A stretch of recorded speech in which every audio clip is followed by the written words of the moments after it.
Welcome everyone to the Nerd Journey Podcast, episode number 137. We're joining you every week to talk IT career progression and bring you the advice we wish we'd been given earlier in our careers. I'm your host, John White, at BJourneyman on Twitter, joined by my co-host, Nick Cordy, at NetworkNerd_. Hey Nick, how's it going? Hey John, I'm doing great. Highly caffeinated as usual.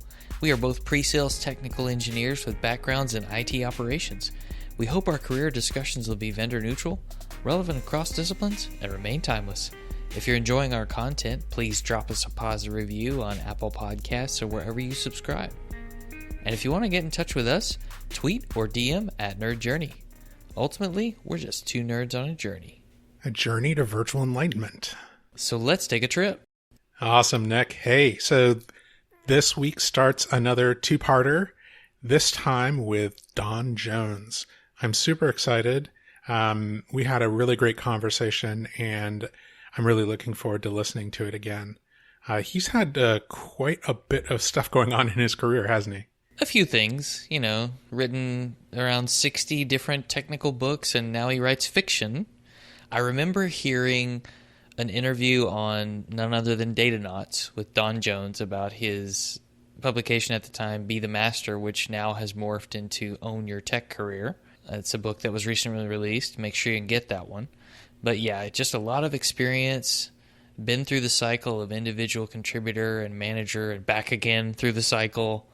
Lots of great knowledge we were able to gain from Don, and I'm sure, like you and I talked about, we could have talked to him for 6 more hours. Yeah.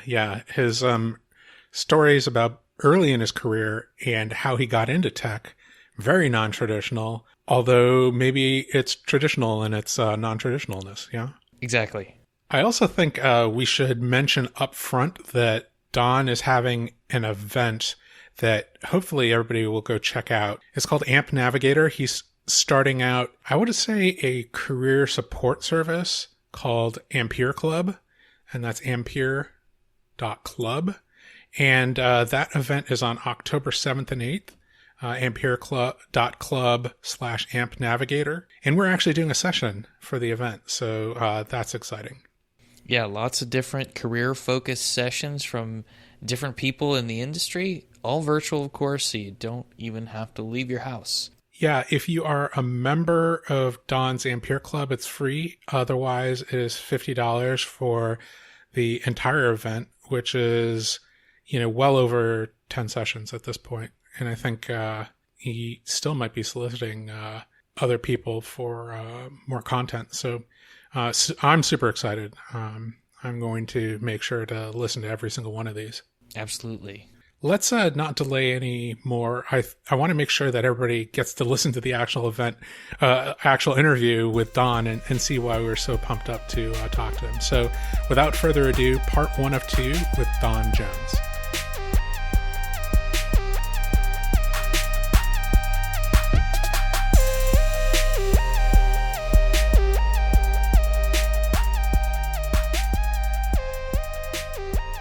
Don Jones, thanks for joining us on the Nerd Journey today. Absolutely. Happy to be here. Thanks for having me. Can you start by telling us a little bit about who you are and what you do today, please? Yeah. I have been in the tech industry since the mid-1990s. I started as a Microsoft certified systems engineer. Amongst other things, right? We've all done lots. I kind of bounced through my career, saw opportunities that looked interesting and grabbed them. So I've done the conference speaking circuit for about 22 years. I've written about 60 technology books. I've taught live classes. Yeah, it turns out I write fast, which is awesome. That's something we need to dig into here in a little bit. Yeah.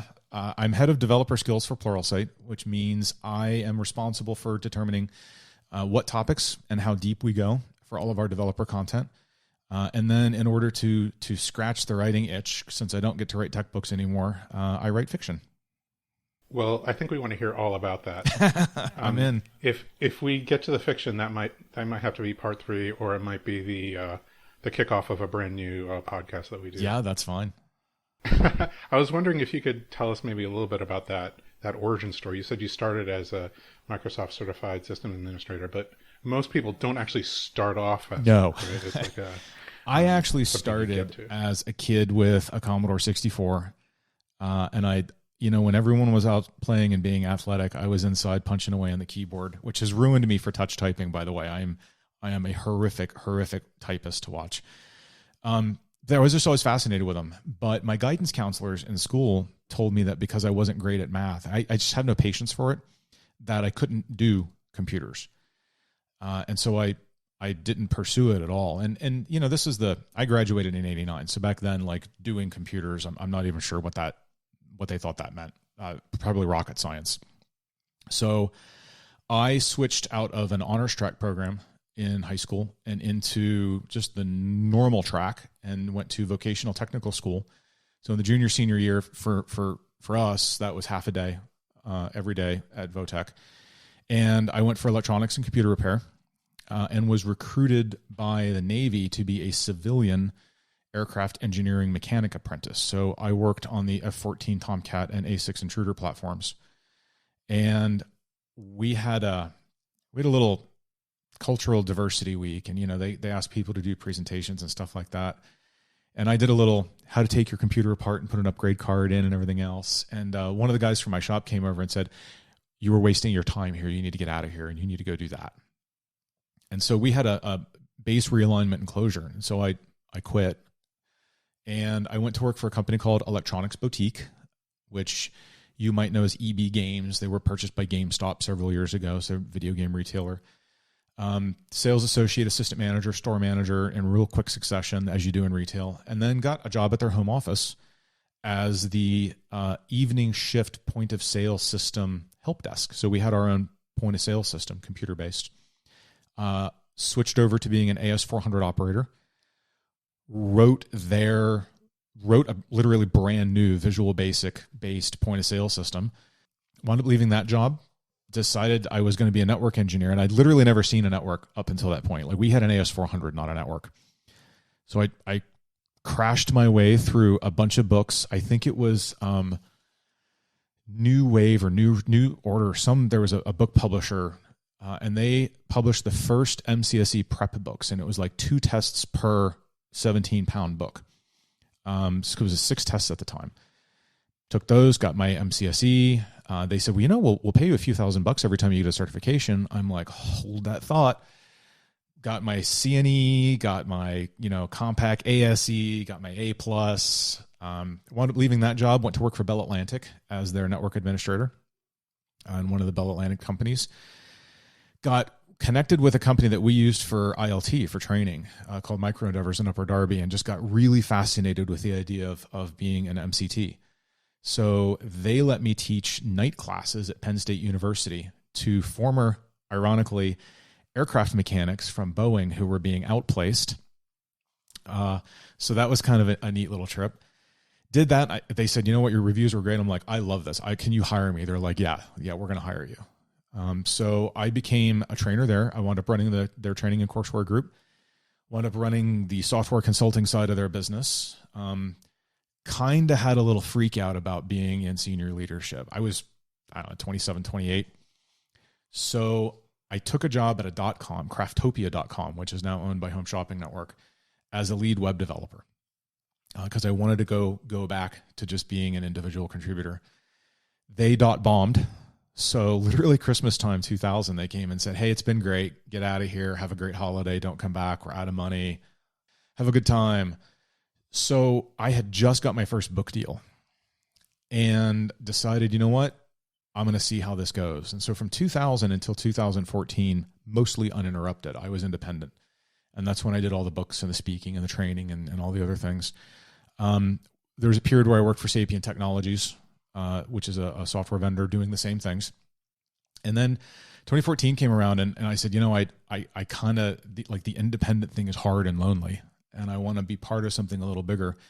And Pluralsight had acquired a training company called Train Signal, and I'd done some work for them. And I said, "Hey, you guys looking?" And they said, "You know what? Let's have you up to Salt Lake City and let's talk." And I've been there ever since.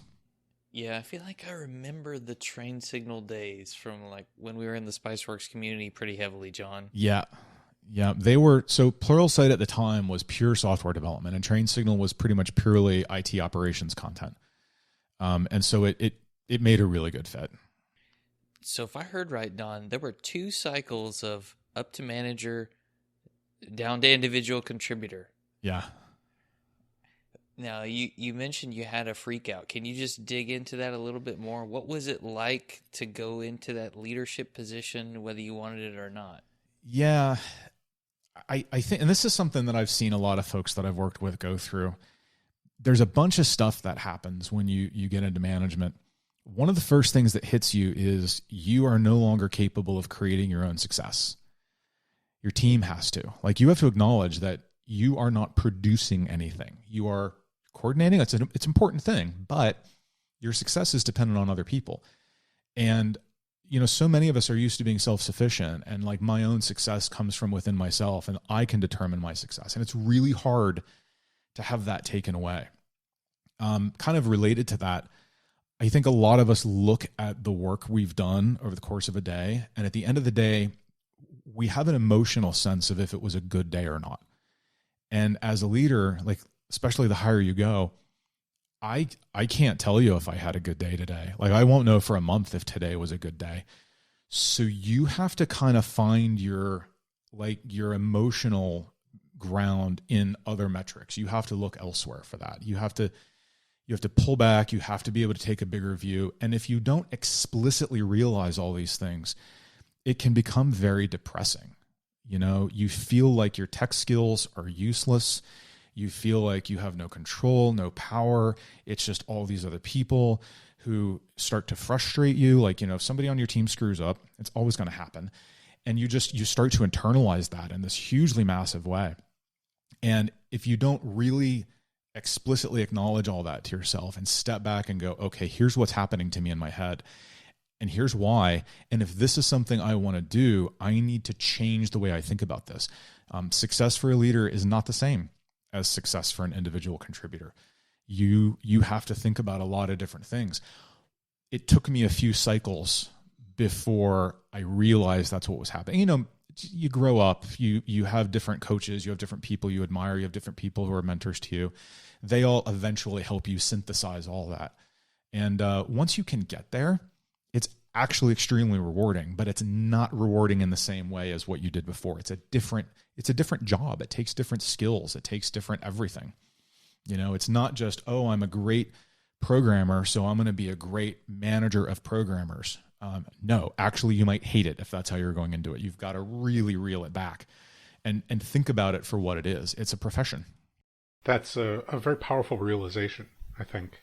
Yeah. That, and we've, in different times, we've focused a little bit more and less on people who are thinking about going for that management career track, as opposed to, kind of like the climbing the ladder of individual contributor, senior, super duper senior, extremely super senior, extremely violently senior.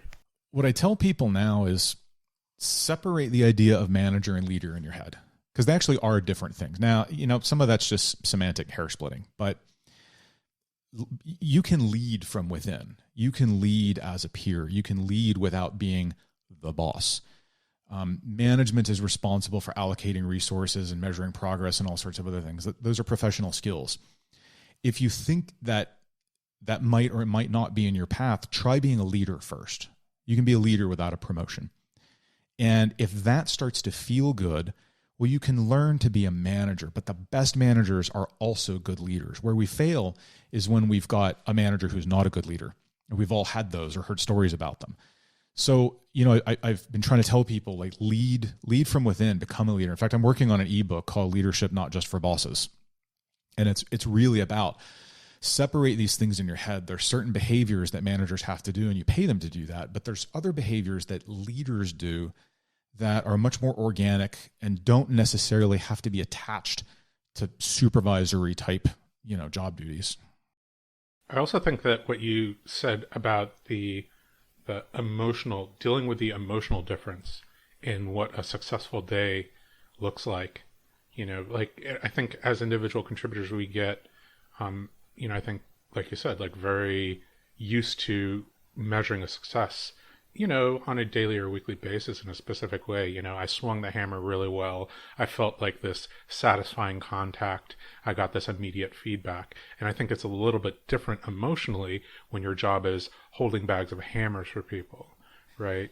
Yeah. And what's interesting, what I've come to find is I really managed my career on a day-to-day basis, which is to say I didn't manage it. Like most of us, job opportunity came along. Maybe I was upset at this job. I called a recruiter. I started looking, whatever else. It was very opportunistic, very transactional, very day-to-day. And that's where most of us live in our heads. Like that's, if today was a good day or a bad day, it's very much about that transaction. Once you start thinking about what does a good week look like, and what does a good month look like, and what does a good quarter look like, you start to take a different attitude with your personal decisions too. What do I need to do over the next quarter to move my career in the direction I want to? Because now I'm starting to plan. I'm kind of sliding from being a passenger over to being a driver, and I have to look down the road now, right? I can't just turn the channel and look at my iPhone or my iPad. I've got to be paying attention to what's happening. I need to look further down the road. I need to anticipate things. I need to define some longer term goals beyond just the scope of this day or this week. And once you start doing that, you A, become a better leader and manager, but B, you really learn to take control over your own career and decide where it's going to go for you and own it instead of just kind of having it be something that's inflicted on you. I find it challenging when you're really busy or feel like you don't have a lot of extra time to step outside yourself and really think about it. Think about what should my goals be? What are my skills that I need to develop to get better at what I'm doing now? What is it that I want to do? Yeah. It's tough. Yeah. A lot of us spend a lot of time in the traffic jam. It's everything around us, but like legitimately sometimes it's worth pulling off the road for a hot minute and just recalibrating the GPS and deciding where it is you're actually going and just rising above that traffic for a minute. Take a week off and devote it to that. And like you are worth it. Your career is worth it. What your career will give you is worth doing that. Did you have someone who guided you on how to set those goals when you were younger, or is this sort of something you just kind of aggregated over the years? Hard experience. You make mistakes. I've always been pretty reasonably willing to kind of face my mistakes and try and break them down. Some of that came from my training as an aircraft engineering mechanic. One of our jobs was like we overhauled airplanes. That's what we actually did. We took them apart, reworked, and put them back together. But in theory, if the U.S. had been in a war footing and a battle-damaged aircraft had come back, or we were consulted on one, we'd very quickly determine, okay, what has gone wrong? What is the minimum I need to do to get this thing flying again, even if it's going to be its last flight? And so that kind of, that analysis I was taught really, really early. So I tend to overanalyze a lot. And ratchet that down to the right amount of analysis. But like there's so many stories I could probably tell you about, career screw ups I made and how I realized I was making them and had to course correct. And sometimes, your family, if they're super involved, can see it. Sometimes you've got colleagues who'll help you see it, maybe a friend. I had mixes of all that. I had different people who maybe weren't giving me advice or telling me anything, but the way they were reacting and the way they were kind of experiencing what I was trying to do, you can kind of pick up some body language type cues and think, okay, maybe that's not going right. Like when I went independent, I was so terrified. I'd never been independent. I was unemployed. I mean, self-employed is unemployed.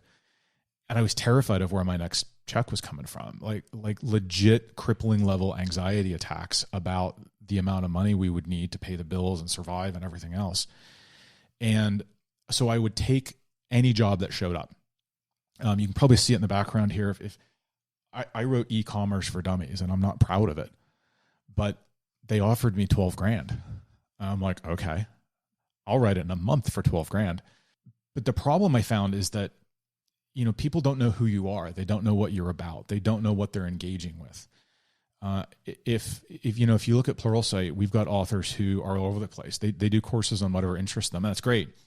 But like if I'm here for this topic and I watch your course, and I'm like, wow, that's a great teacher right there. I want more of that. Oh, they didn't do anything on my topic. So, I'm out.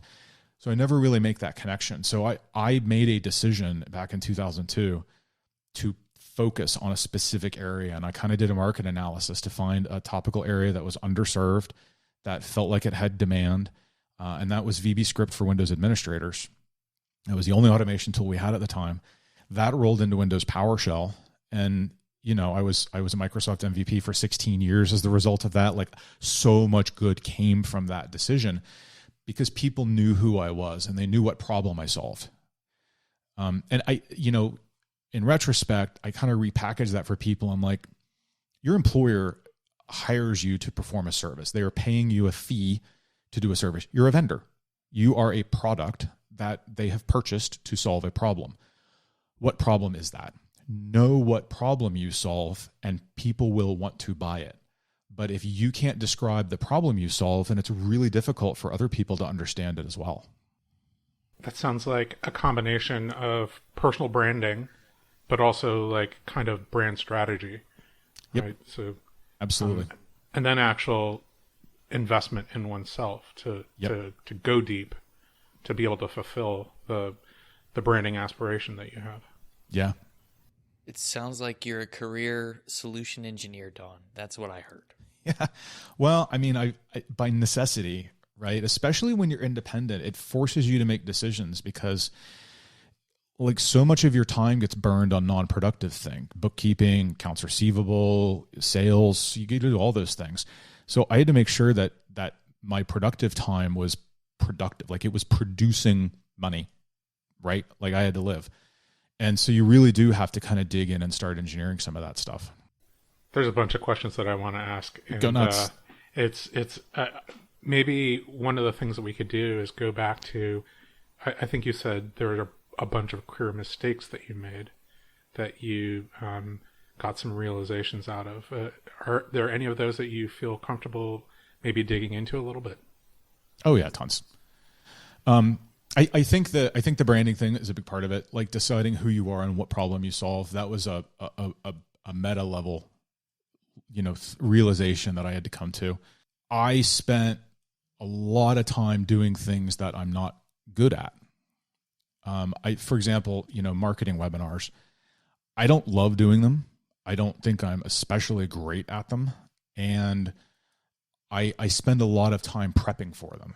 Like to do an hour webinar for me takes, it's just a panel discussion, like, kind of like what we're doing here. I have to prep a lot. Whereas writing, like if you told me to write you a 5,000 word white paper, I could probably have it done before, the end of the workday. So I really had to start inventorying, like, what are my skills? And I need to play to that. Like I need to do the things I'm good at doing. And if there's some skills I need to learn to make those better, that's fine. But let's like really start with the strong thing and get good at that and do that.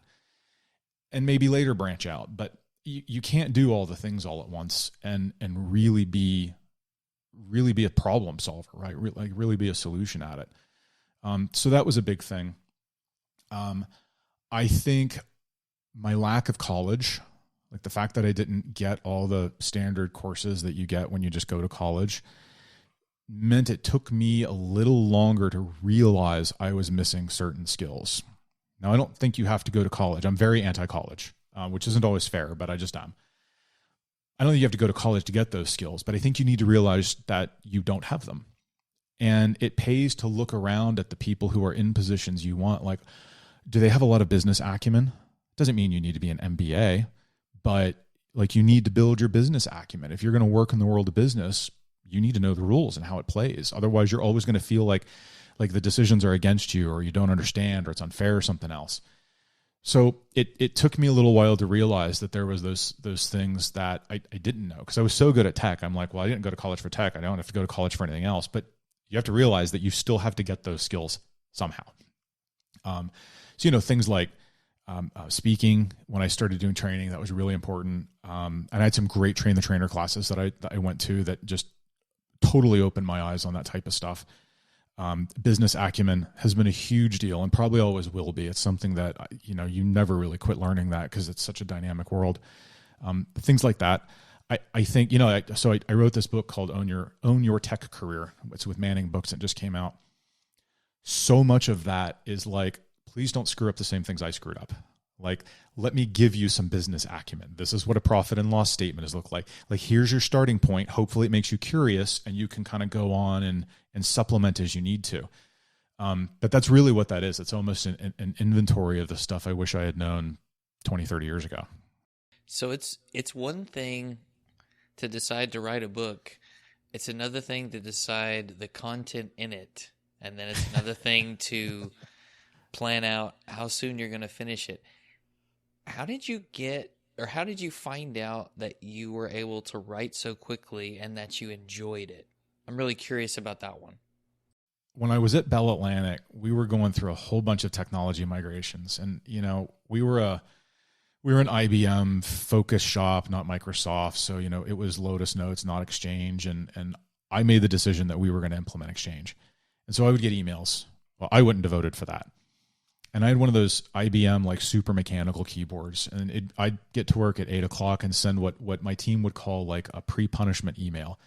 And they would just hear me clackety clack, clack, clack, clack, clack, clack, clack, clack, and I would just type 4 pages in response. I wouldn't have voted for that. 4 pages. Like, well, no one's ever going to email you back. I'm like, I know. It's fantastic. And I just got really good at kind of organizing my thoughts and slamming them onto the page. And once I went independent and started doing that, I started to measure it. Like, I started to really, again, analyze, when am I most productive? Is it an hour after I wake up? Like, when is it? How long can I be that productive? How much can I get written in that amount of time, number of words? What do I need to do ahead of time to make sure that happens? Like, is there prep? So I outline very aggressively. I outline very, very detailed. It's easy to play with outlines. I might spend 2 weeks outlining a book. And before I go to bed, I will read the outline for the chapter I intend to write the next day. And then I will get up. I'll spend half an hour doing emails and stuff. And then I will write the chapter. On a good day, like a great day for me is 10,000 words. And people just don't write that much, most people. So, I developed a process mainly by kind of watching what was working and what wasn't. It wasn't so much like I'm going to teach myself that half an hour after I get up. No, it just happened that way, and I paid attention to it, and then I would lay my day out to accommodate that, because I don't actually know how you would go about changing that. So yeah, I mean, it just became enough of a thing, and it's like anything else. It's like going to the gym, right? Like, if you keep lifting the weights, it gets easier. So I did it. I wrote 6 books a year for the first 2 years I was independent, like 6 IT books. And like, that's a lot of weightlifting, and you get better at it. You get more practiced at it. You read the edits that come back.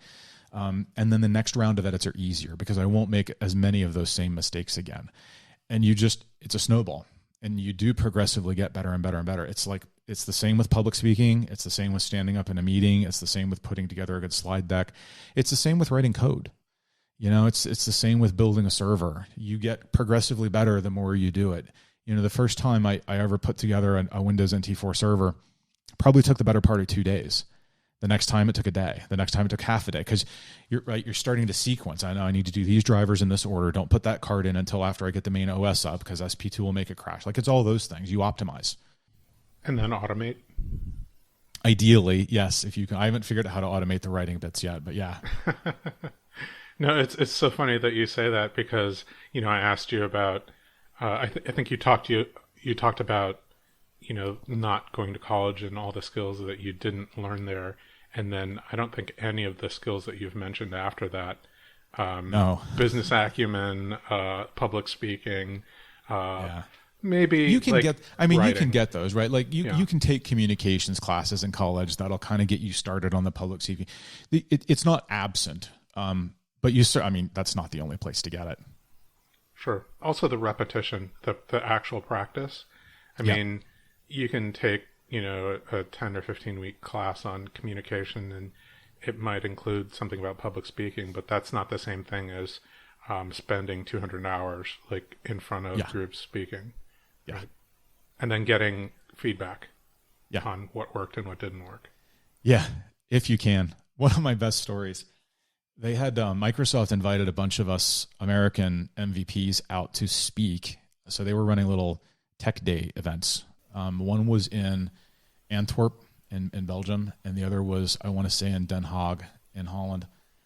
And we did Belgium first, and they had rented out a movie theater, like a Cineplex, multiple, the whole building was this, and every single movie theater was a session. And so, you walk in and there's this 50-foot screen, and they've got a camera pointed at you, and they've got your slides inset up here, and you stand there and you get your laptop all set up, and you're like, it's completely black because it's a movie theater, and they've got lights pointed at you. You cannot see a thing, and you're sweating, and you're like, okay, well, all right, I've got to go over like my American idioms. I've kind of practiced not using those as much. I got to make this a little more, international. And you go through this hour, 90-minute, whatever, presentation, and you're trying to lay down some jokes. Like, you don't want to just stand here and do this. You want to be effective and entertaining and engaging. And like, no one's laughing. No one's making any noises at all. And I had 2 of these back to back. And I'm just, at the end of it, I'm drenched. I'm so nervous that I'm bombing internationally, and there's going to, NATO's going to have to get me out of here and everything else. And so I go out and I sit down with a friend who'd come along, and we're sitting at a bar. He goes, "You want a beer?" I'm like, "Oh, you have no idea." And if they could just put whiskey in the beer and then remove the beer, that'd be great. And the guy who organized the event, who's this like highly placed person at Microsoft, strolls by, says, "Hey, how are your sessions?" I'm like, "Not good. Super sorry." Not. He's like, "Well, what do you mean?" I'm like, "There's no laughing. There's no clapping. There's no like nothing." He says, "Oh no, that's just Belgians. That's just how they just won't engage like that." I'm like, "You need to tell people that ahead of time. Like, we rely on that feedback, that body language. I can't see any of it." He says, "It wouldn't matter. They just sit there and stare at you." I'm like, "That's not okay, man. That's not cool." Wow, that's great. I remember doing a presentation recently for some folks in Asia Pacific, and I remember someone telling me that there might not be as many questions from that group as there might be from the same group of folks from the U.S. or the Americas. And it wasn't that you were doing a bad job necessarily. It's just that they may not feel as comfortable asking questions. Actually, it's 2 reasons. A lot of times there will be a cultural embarrassment over maybe not speaking your language well. But a lot of times it's to make you look good. Because if I have to ask you a question, then you weren't doing a good job as a teacher by bringing that up first. And so I will not confront you. Like, asking a question of a teacher is culturally seen as confrontational in certain Asian cultures in particular. So yeah, it's all that kind of weirdness. Cultural calibration for public speaking. I think that. Yeah, there's books. There's books. Yeah, not about the Belgians. Fortunately, that night they bussed us to Den Haag, and the next day we were speaking to a bunch of obviously more Holland-based kind of audience, and they were awesome. They're like laughing. They're like, "You want to go get a beer?" I'm like, "Absolutely, that's what we're going to go do." It's just totally different culture.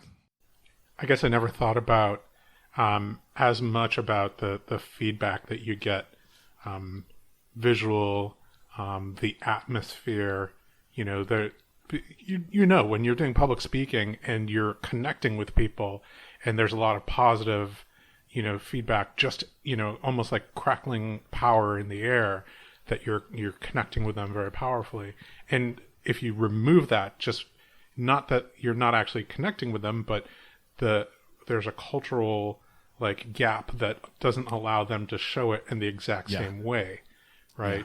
And you don't know how to read the way that they're showing it to you, right? Yeah. Oh, I stayed. That means that I was enjoying what you were saying. Yeah, it's super hard.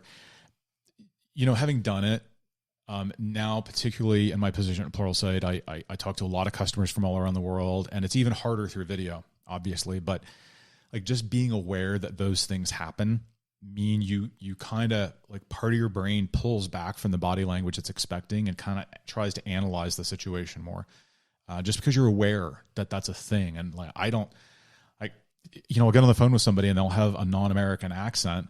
I'm like, okay, I legit do not know. You could be in Australia, you could be in India. I have no idea where you might be or what culture you're from. I just know it's probably not exactly the same as mine.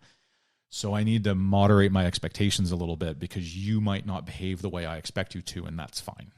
I think even just the exercise of examining what cultural idioms that we use on a daily basis, and, whether we think they're as universal as they are. I remember I had a teacher in high school who used a lot of baseball analogies, and at the time I didn't know anything about baseball. So they were just not landing with me. Yep. And it's a really good point. So one of my big shticks, and this comes across in the On Your Tech Career book too, is that so many tech people suffer from such massive crippling imposter syndrome that we truly believe to the root of our soul, we have nothing to offer. And so we tend to just keep quiet, meaning we absorb information, but we put very little of it back out in the world. And another argument you'll hear is like, well, I'd love to blog, but everything's already been blogged about. There's nothing left. The internet is complete. So what would I do? And I tell them, well, the thing is, you've got a different background and culture. Take software. I can explain nearly anything in software programming using a car analogy. But what if you've got a group of people who come from an area where car ownership is just not super common? What if they live in downtown Beijing and they're more used to bicycling or walking or taking mass transit or something like that? That my analogies might not work. Teaching is not putting new information out into the world. Teaching is not originating information. Teaching is taking information that already exists and repackaging it for the specific audience that you're trying to hit. The way you would package algebra for me in 8th grade is very different, I hope, than you would package it for someone in a master's program, right?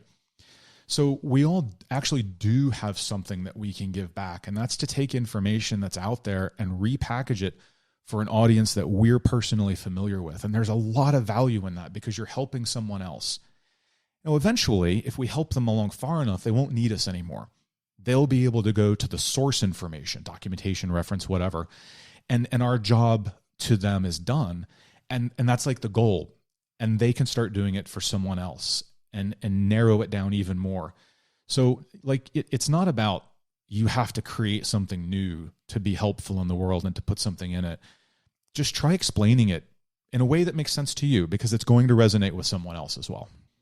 I love the algebra reference because former math teacher here, so fantastic. Oh yeah, former math failed student, so. Yeah, I heard. It's okay. We'll talk after this. Yeah, but that's so great. We want to teach people how to learn on their own and be confident that they can. Because the imposter syndrome is about the learning sometimes too. The tech industry is a little bit unique in the world.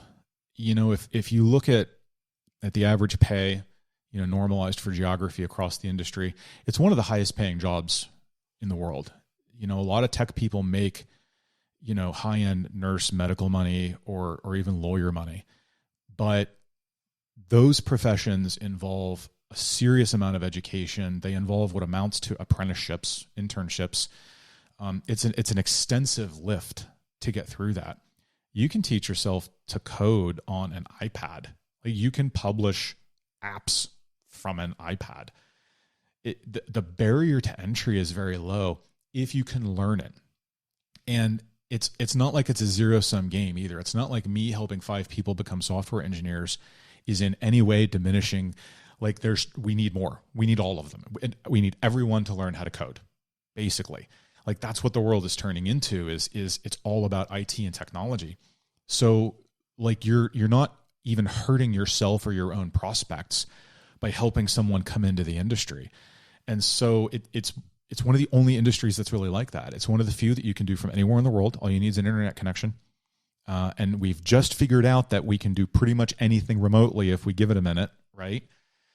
So this idea of, turning around and using what you know to help someone else and just teach it to someone else is incredibly meaningful and beneficial. I could teach you to change the tire on your car, but that's not going to change your life. It might make you more confident, might do a lot of positive things. I teach you to build a server or build a network or write code or build a data visualization. That could actually legitimately change your life and your family. I think there's this fear that people have, Don, and tell me what you think, that if I teach someone I work with some skill that I have and now they have it too, maybe they're going to get promoted before I do. Yeah, it could happen. It could happen. But I look at it this way. If I am unit 1 and that's all I can do, then someone else who is also unit 1 is not ever going to be able to do that much more than me. Like, we're going to be roughly equal. But if I can be a force multiplier, if I can help 5 people work like 8, then like my net product there is 3, I think. So like teaching is force multiplying. If you can help your company go from having 5 junior devs to 5 senior devs, then you have created a massive output.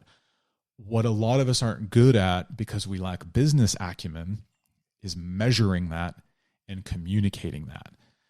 I've got a formula I tell people, and this is something I used to do in my VB script and PowerShell classes, because a lot of companies and a lot of people have difficulty with the idea of, I'm going to go spend 100 hours writing a script to do the same thing I used to do myself.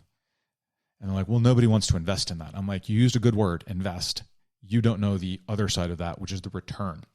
And here's how you do it. So this is a little bit US centric, right? The math differs in different countries and it can get really weird. But in the US, you take whatever you make per year, multiply that by 1.4. That creates what's called a fully loaded salary. That's your actual cost to your employer. They pay payroll taxes that you don't see. They pay benefits, like all these other things they have to pay for, unemployment, all that kind of stuff. So 1.4 is a common fully loaded number. If you want to get more specific, ask your HR department what number they use, the multiplier they use to calculate a fully loaded salary. They'll know exactly what you mean and you'll sound smart. So 1.4, divide that by 2,000. That's the approximate number of working hours in a year. So by the time you take out common holidays, the average amount of time off, sick time, blah, blah, you get about 2,000 hours per year left. That's your hourly rate. Okay, now it's math. If you spent 100 hours to write a script or to help some other people or whatever, you know how much money that cost. What you need to do now is figure out how much it costs to do things before you help them do it. And the difference is the return on the investment. So if we used to have this task and it only takes 15 minutes, but 3 people have to do it and each of us do it like 20 times a day. Cool. You know how much they're worth per hour. Do the math. That's how much it costs to do that. You spend your 100 hours or whatever to bring that down to 0. That's your return. And if you can start to think about yourself as a vendor providing a service to a company, then you can start to think, what numeric value am I bringing to the company, and what will each action result in a return? And like, if you've got a resume that says, yeah, I invested this much money to help these people and now they're operating at this level and this is the money that's involved, well, who cares if that other guy gets promoted? You can probably go get a better job someplace else with someone who'll appreciate that kind of savings. That's a good point. Yeah. And I have read in certain books that the mindset of being an advocate for yourself or someone else oftentimes makes it easier for you to go and ask for things like a promotion. And, being an advocate for your family or for... Particularly if you want to move into a lead technical role where you're going to be partly supervising or assisting other people, or especially if you want to move into management, like, part of your job is to build a team, not just tell everybody what to do. You are responsible in part for their retention, meaning if you're losing people, it's your fault. You've got to make sure that you're showing them a professional growth path, that you're exposing them to activities that will help with their growth. Like, once you become a manager, you may continue to climb the ladder, but it gets harder because you can't use both hands. You can't have both hands on a rung. You've got to have one hand on a rung holding yourself up and another one reaching back to pull your team up behind you, or you're going to fail because your team is your only means of success. And so once you start flipping your thinking around and you show a company that, look, I'm actually about enabling everybody. Like, I want to make them better at their jobs. I want to help them be better. Well, that's leadership. That's management. Like, if I see you doing that, I'm far more likely to put you in the position than if you're just like, hey, I want to move into management. Why? Are you sure? Really? It sucks. Are you sure you want to do that? Like, do it first.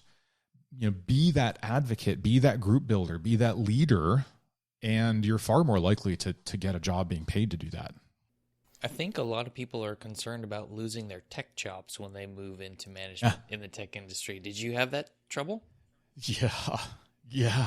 I mean, geez, I got a VP job, I think two years ago. I don't know if we count the pandemic or not, 2 or 3 years ago. And it kind of meant the end of my tech life. It meant the end of being, Mr. PowerShell. It meant the end of the books. It meant the end of the speaking. I just didn't have time. It wasn't part of my outcomes anymore. It's really hard because you're career switching, right? And I think people don't think of it that way. If you made the decision to, okay, I'm an accountant. Let's take tech out of it. It's a good example. I'm an accountant, but I want to become a lawyer, right? So I'm going to have to go to school. I'm going to have to do all that work, blah, blah, blah.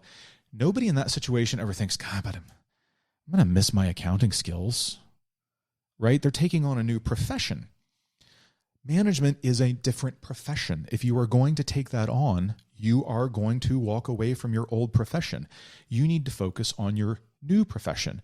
Your continuing education needs to be focused on managerial skills. Like everything you do, the conferences you go to, the books you read, the time you spend, the articles you read, everything should be focused on the new profession. So yeah, you're stepping away from your old profession. You are going to lose your tech chops because you're going to gain management chops. You're going to have a new set of job skills to be proud of.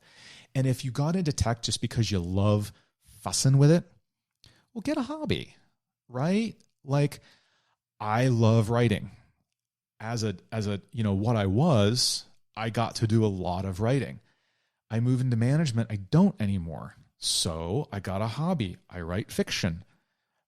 That lets me exercise the thing I enjoy while recognizing that my new profession is just as valuable and it needs a lot of attention and work just like they all do. It doesn't mean I have to walk away from something I personally love. It just means, I conduct it outside of work now. It's such an interesting way to think about it. I think that most people aren't making that connection between taking a new role and really. We think about it as just another promotion. Yeah. Yeah. It's not though. It's not a promotion. It's a whole new role. There's a company called Radford. And one of the things they specialize in is IT salary data. So they help companies figure out how much you should be paying for a given job role in a given area. And like most companies like that, they structure things out. So, there's pay bands. A very entry level, intern programmer might be a P2, so professional level 2, and then you work up through P3, 4, 5. And what's interesting is like a P3, so that's a, practitioner, like totally fine at doing their job, is the same as an M2. So a lower level manager will get paid the same as a slightly higher level individual contributor because it's a different profession. And that is the premium that the market places on management skills. That's just free market economy. It's how it works. So it's a different job family. You're no longer a programmer. You are a manager. It's a different job, which is why a lot of people shouldn't do it if they don't want to do that job. I think the worst thing you can do, and this is the mistake I made a couple of times, is take on a management job without realizing that you are switching careers.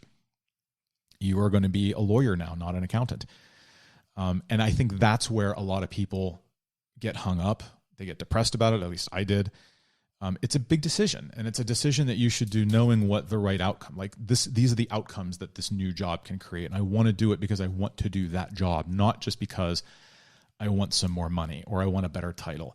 Like the rat race aspects of it are one of the things that infuriates me the most, particularly about American culture, is this: we get out of school and obviously your first job is not going to pay that much, right? Because you're fresh. And so like you're kind of getting some experience and you're looking for that opportunity, that pay raise, that title bump, that next pay. And when does it stop though? Like no one ever tells us when you can just quit and just do your job.